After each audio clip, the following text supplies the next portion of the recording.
Okay, so let's go over to tags for page 4 here. I do believe our heading on page 3 was okay. It is. So we're going to go to page 4. We have another table. It looks like it's trying to combine elements from later on into the table structure or something here. We'll have a look at it as we go. Open the tags. Again, we've got a heading that isn't marked. I swear I marked these, but apparently they escaped somehow. That's trying to grab the line. I don't want just the line. I want the whole thing. And that is a heading 2.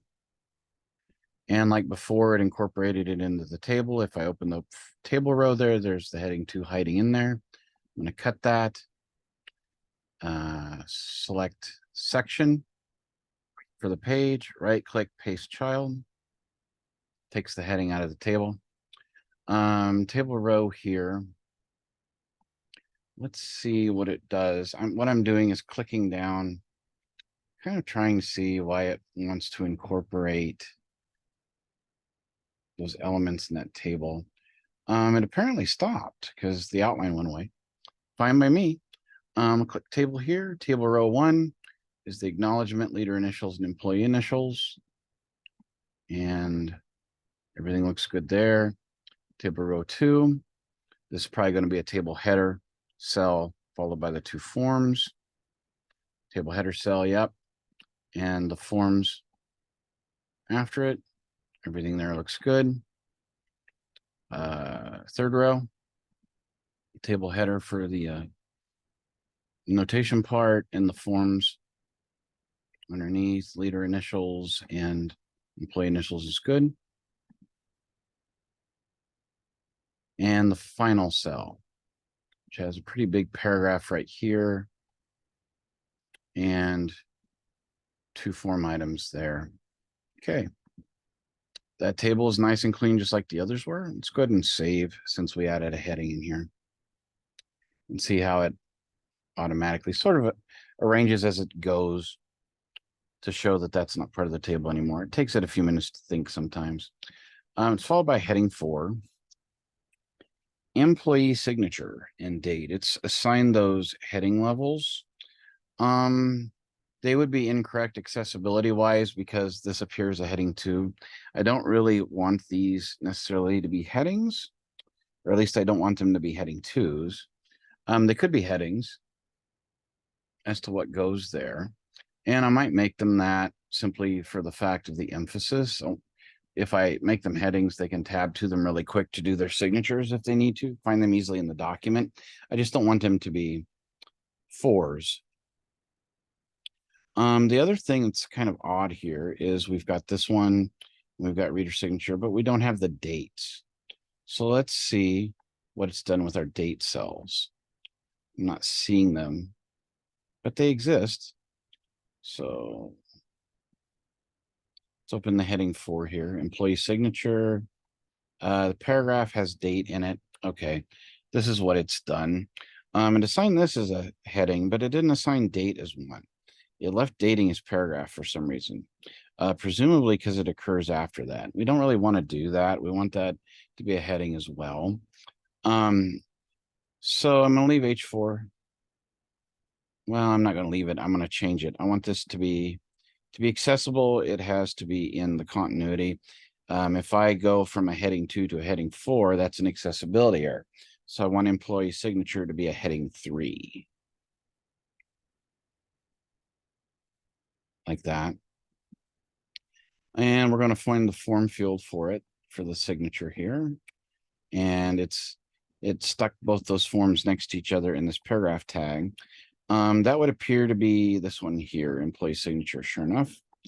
Right click on form, cut, go up to employee signature, right click, paste. Just like that. The result is date has its form in its proper structure. But it's a paragraph and I don't want it to be. I want it to be a heading. So I'll do property with the paragraph tag selected and switch it also to heading 3. Okay, that's good. Next heading 4 is reader signature. And I'm betting that we're leader signature, and I'm betting we're going to see a similar sort of structure going on here. Leader signature. Yep, we do. Date follows in the following.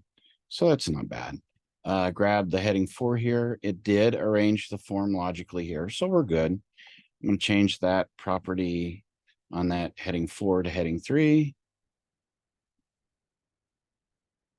And I'm going to come down. I'm just going to leave the properties open since we don't have to move anything around here. I'm going to select that paragraph tag here and set it to heading 3 as well. Okay. And those are proper. They don't need any more help than that. We have a paragraph here and we have a paragraph here. So that ends up the tag structure on this. And since this is probably pretty easy, I'm going to go ahead and save. And I'm going to go over to the reading order for this page. 1 is the heading we added. 2 is the table. That's right. 3 is employee signature. 4 is the field. 5 is the date line. 6 is the field for the date line for employee signature. 7 is the leader signature. 8 is the form for it. Date and form again. So we're doing good. 11 and 12 are like that. So we have arranged the reading order. Everything is good. I'm going to save. I don't have to because I didn't change anything. So I'm going to close my reading order tool now, and we're going to do a final accessibility check. Click accessibility check, just start check. And it shows 3 issues. I'm going to open it up and see what they are. Title failed. Let's pop this back up to the top page, employee remote work arrangement. Click title failed, right click and fix. It automatically fixed it, but as I told you in an earlier video, never trust it. If it automatically fixes it, go check it and make sure it's what it should be. I'm going to click File, Document Properties. It says employee work, or it says remote work acknowledgement. Okay.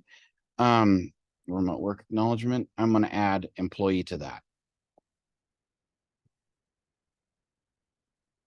So it matches the heading of the document. That'll fix that. Logical reading order. We just checked all the reading orders. They're good. Pass. And color contrast. Again, it is black text on white, so we're good. Right click, pass.